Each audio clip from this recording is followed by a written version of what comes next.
Hello students, तो चलिए फिर से एक बार हम अपनी मैथ्स के साथ, और जैसा कि हमारा 10th का चैप्टर 3 चल रहा था, दो चल राशियों का रैखिक समीकरण युग्म चल रहा था।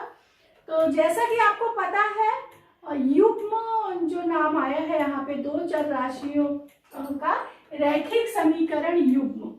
तो युग्म इसलिए आया है, युग्म का शाब्दिक अर्थ होता है जोड़ा, यानी दो। तो यहाँ पे आपको दो समीकरण रहेंगे, दो चर राशियां हैं, दो समीकरण बनेंगे और दो समीकरणों से हम मान निकालेंगे। तो चलिए आइए देखते हैं 3.2 और पहला प्रश्न उसका आप बुक में अपने देखिए। कक्षा 10 के 10 विद्यार्थियों ने, क्लास 10th है और 10 विद्यार्थी हैं टोटल, मतलब लड़के और लड़कियों दोनों को मिला के 10 विद्यार्थी हैं, ने एक गणित की पहेली प्रतियोगिता में भाग लिया। मैंने कहा था दो चर राशियां, दो कंडीशंस आएंगी और दो प्रोजेक्ट रहेंगे।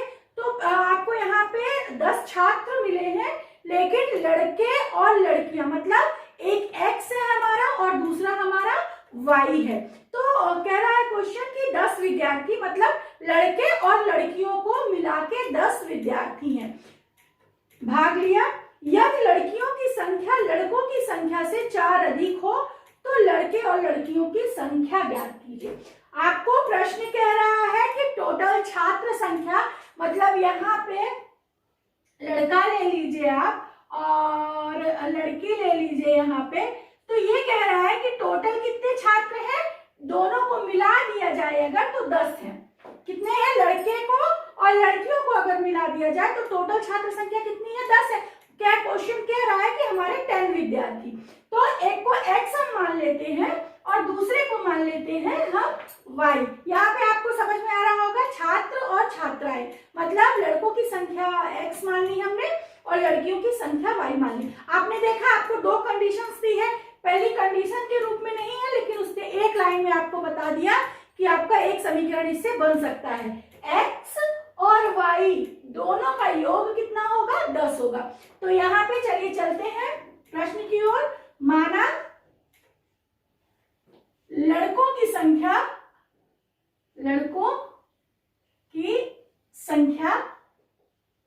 आपकी कितनी हुई, x मान लेते हैं हम, x है, और लड़कियों की संख्या मान लेते हैं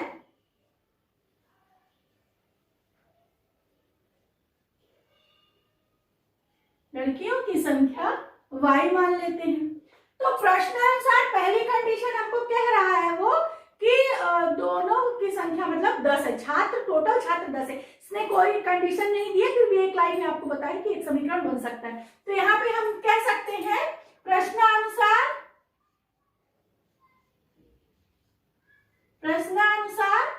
कुल छात्र संख्या कितनी है, कुल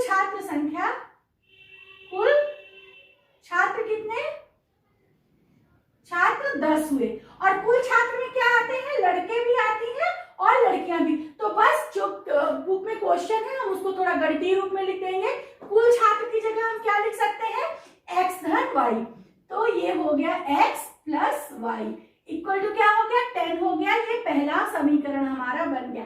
फिर कहता है कि जो लड़कियों की संख्या है वो लड़कों की संख्या से 4 अधिक है। यही कह रहा है प्रश्न, लड़कियों की संख्या जो है लड़कों की संख्या से 4 अधिक है। लड़कियों की संख्या क्या है आपकी, बाई। अब दूसरा कंडीशन लगाइए आप प्रश्नानुसार। दूसरी कंडीशन वो कह रहा है ये लड़कियों की संख्या हुई और ये लड़कों की संख्या हुई। तो प्रश्न कह रहा है कि जो लड़कियों की संख्या है वो लड़कों की संख्या से 4 अधिक है। तो कुछ नहीं करना है, जैसा प्रश्न ने कहा है आप उसको गणितीय रूप में अपने बोर्ड पे लिखेंगे। तो देखिए कैसे, लड़कियों की संख्या लड़कों की संख्या से 4 अधिक हो गया समीकरण। लड़कियों की संख्या लड़कों की संख्या से 4 अधिक है, मतलब लड़कियों, अगर लड़कों की संख्या में 4 और जोड़ दिया जाए तब वो लड़कियों की संख्या के बराबर आएगा। तो यहां से हमको दूसरा समीकरण मिल गया। आप देख रहे हैं हमको कुछ एक्स्ट्रा नहीं करना पड़ा है, बस इसको जैसा प्रश्न में दिया हुआ था हमने उसको गणितीय रूप में लिखा है। तो घबराने की जरूरत नहीं है, टेंशन लेने की जरूरत नहीं, जो लिखा रहे जो करते हो हम अपनी थोड़ा सा दिमाग चला के उसको समीकरण के रूप में परिवर्तित कर सकते हैं। तो आपने देखा यहाँ पे दो समीकरण हमको मिल गया है। समीकरण को हमको ग्राफीय विधि से हल करना है, आगे और विधियां पढ़ेंगे। पहली विधि है आपकी ग्राफीय विधि। तो ग्राफीय विधि के लिए हमने पढ़ा था कुछ मान रखेंगे और x और y के मान प्राप्त करेंगे। आपको एक चीज बता दें, ये जो समीकरण बनता है रैखिक समीकरण है। रैखिक समीकरण इसे इसलिए कहा जाता है क्योंकि ये रेखा का समीकरण है। रेखा का समीकरण मतलब अगर आप इसको ग्राफ पेपर पे ड्रॉ करेंगे, इनके पॉइंट्स लेंगे, x और y के मान रखेंगे, तो वो कैसे आएंगे, एक सरल रेखा में काटेंगे। तो ये दोनों कैसे हो गए, ये सरल रेखा का समीकरण हो गया। तो जब हम इनको ग्राफ में ड्रॉ करेंगे तो कैसा आएगा, ये एक सरल रेखा में आएगा, इसीलिए इसको रैखिक समीकरण कहते हैं। और रैखिक समीकरण की पावर आप जानते हैं, चर की घात 1 होती है। तो यहाँ पे 1 है, दो चर राशियों का आपका समीकरण, दो चर राशियां हैं उनके समीकरण। तो चलिए x और y के कुछ मान रख लेते हैं जो हम ग्राफ पेपर में ड्रॉ करेंगे। मान आप ऐसे लीजिए जिससे आपको ग्राफ बनाने में सरलता पड़े, तो आपको ज्यादा कठिन नहीं लेना है। चलिए हम यहाँ पे देख लेते हैं, दो समीकरण है। समीकरण 1 के लिए देख लीजिए, ये समीकरण 1 के लिए है। हम x का मान x और y, हम x का मान 0 रखते हैं। x इक्वल टू आप 0 रख दीजिए, तो y इक्वल टू कितना आ जाएगा, रख के देख लीजिए। x इक्वल टू हमने 0 रख दिया, तो y इक्वल टू कितना आ गया, 10 आ गया आपका। ये देखिए यहाँ पे 0 तो 10, तो y का मान कितना आया, 10 आ गया। अब हम क्या करेंगे, थोड़ा सा सरल अपने सवाल को बनाएंगे, ज्यादा कठिनता की ओर नहीं चलेंगे। एक बार हमने x 0 ले लिया, 0 लेने से थोड़ा सा हमको सरल पड़ता है। अब दूसरी बार एक मान और चाहिए हमको, कम से कम एक रेखा खींचने के लिए क्या चाहिए होता है, दो तो बिंदु चाहिए होते हैं ना, दो बिंदु चाहिए होते हैं। तो एक बिंदु तो हमारा आ गया, कौन सा आया है, 0 और 10, ठीक है। अब दूसरा बिंदु भी चाहिए, कोई एक सरल रेखा खींचने के लिए कम से कम दो बिंदु तो चाहिए ही चाहिए। तो अब आप क्या करेंगे, अब एक बार आप y इक्वल टू 0 रख के देख लीजिए। हमने क्या किया, अपने फर्स्ट समीकरण में, ये पहले समीकरण के लिए है, पहले समीकरण में हमने y इक्वल टू 0 ले लिया। आप यहाँ y इक्वल टू 0 ले लीजिए, रख के देखिए, x plus y equal to 10, तो x प्लस 0 इक्वल टू 10, तो x इक्वल टू 10 आ गया। तो जब आपने y इक्वल टू 0 लिया तो ये x इक्वल टू 10 आ गया। तो आपके दो मान यहाँ पे आ गए, दो बिंदु आपको मिल गए, एक ये बिंदु हो गया और दूसरा बिंदु हो गया क्या, x का मान पहले लिखते हैं, तो ये x और ये y। तो यहाँ पे हमारे पहले समीकरण से हमको दो बिंदु प्राप्त हो गए। अब दूसरा देख लेते हैं समीकरण हम। यहाँ पे दूसरा समीकरण क्या है हमारा, x, अब y को आप इधर ला लीजिए, 4 को उधर भेज दीजिए, तो ये आपका थोड़ा सा इजी हो जाएगा, ये हो गया, ठीक है। हमने पक्षांतरण कर लिया, y हमारा इधर आया, प्लस में था, इधर माइनस में आ गया, प्लस वाला 4 उधर जाएगा तो माइनस में आएगा, ये x y के समीकरण के रूप में आपका आ गया। अब चलिए देखते हैं, यहाँ पे फिर वही करेंगे, कम से कम 2 पॉइंट चाहिए और 2 रेखाएं चाहिए हमको x और y के मान के लिए। तो फिर से आप वही कर लीजिए, x इक्वल टू 0 रख लीजिए, तो x इक्वल टू 0 रखने पे क्या हो जाएगा, x इक्वल टू, आप एक बार 0 रखेंगे यहाँ पे, तो ये हो जाएगा आपका minus y minus 4, minus minus cancel, y equal to आ गया आपका 4, तो ये आ गया आपका y बराबर 4। एक बिंदु मिल गया आपको, कौन सा बिंदु आपको मिला, 0 और 4, यहाँ पे लिख लीजिए इसको, 0 और 4 पहला बिंदु मिला। आप दूसरी बार फिर वही कर लीजिए, आप x बार एक बार 0 रख चुके हैं, तो दूसरी बार आप y इक्वल टू 0 रख के देख लीजिए। 0 रख दिया हमने, x माइनस 0 माइनस 4, तो x इक्वल टू कितना हो गया, माइनस 4 आ गया आपका। देखा आपने, यहाँ पे आपको दो मान प्राप्त हो गए हैं, 0 4, दो बिंदु प्राप्त हो गए आपको। तो हम क्या कर सकते हैं, पहले x का मान लिखेंगे -4 और y इक्वल टू 0 आ गया। 2 बिंदु आपको यहाँ से मिल गए एक रेखा खींचने के लिए, 2 बिंदु आपको यहाँ से मिल गए एक रेखा खींचने के लिए। अब ग्राफ पेपर पे इसको ड्रॉ कर सकते हैं। यहाँ पे आपको ग्राफ पेपर तो नहीं है, लेकिन हम ग्राफ में इसको ड्रॉ करके बताएंगे कैसे ड्रॉ करना है। ये देखिए, ले लेते हैं 1 2 3 4 5 6 7 8 9 10 ये ले लिया हमने, 10 बिंदु ले लिए। 1 2 3 4 5 6 7 8 9 10। थोड़ा सा ये बिंदु यहाँ डिस्टर्ब हो गए, पर चलिए ठीक है।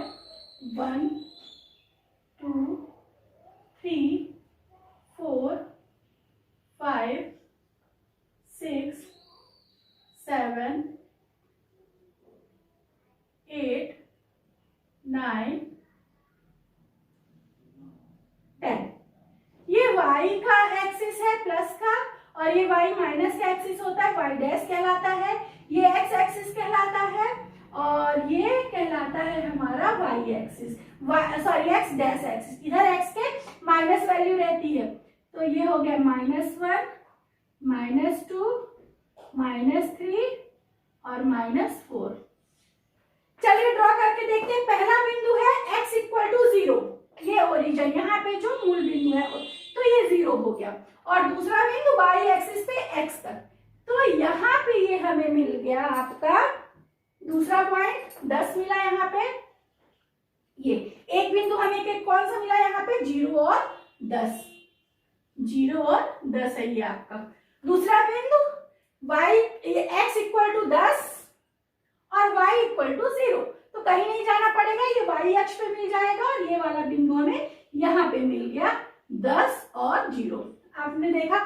चलिए इसकी रेखा खींच लेते हैं हम, और रेखा खींचने के लिए हम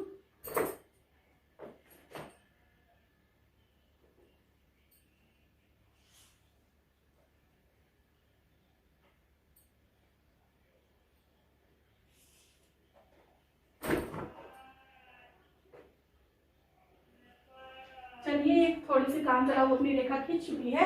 ये किस समीकरण के लिए है, ये समीकरण 1 के लिए है। और समीकरण 1 क्या था हमारा, x + y = 10, तो ये x + y = 10 के लिए है। 2 पॉइंट से हमने एक रेखा खींच दी। तो देखा आपने, पहले समीकरण के लिए हमारी ये सरल रेखा प्राप्त हो गई। अब हम दूसरे समीकरण के लिए सरल रेखा प्राप्त करेंगे। तो यहाँ पे हमारा है x = 0, तो कहाँ होगा, ये यहाँ पे, और y कहाँ है, 4, तो हम कहाँ जाएंगे, ये बिंदु हमको 4 पे मिल गया।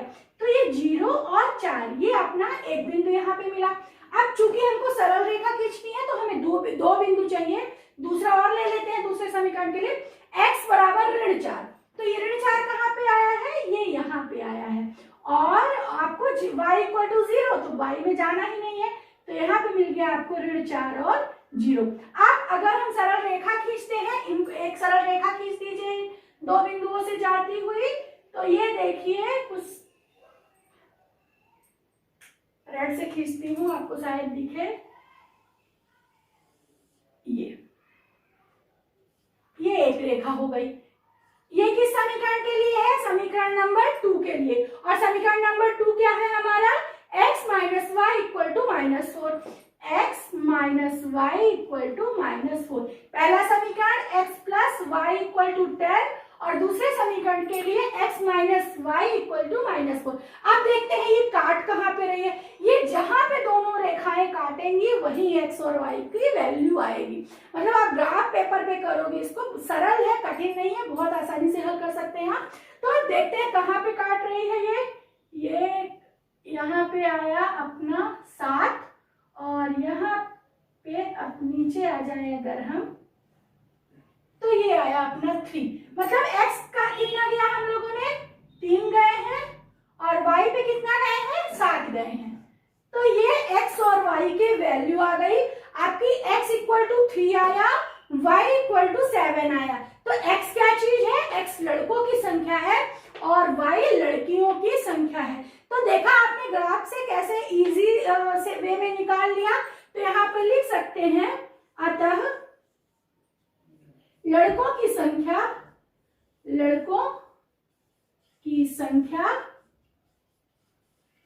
x बराबर कितना 10, सॉरी आपका x इक्वल टू 3, पहली वैल्यू जो रहती है वो 3, और लड़कियों की संख्या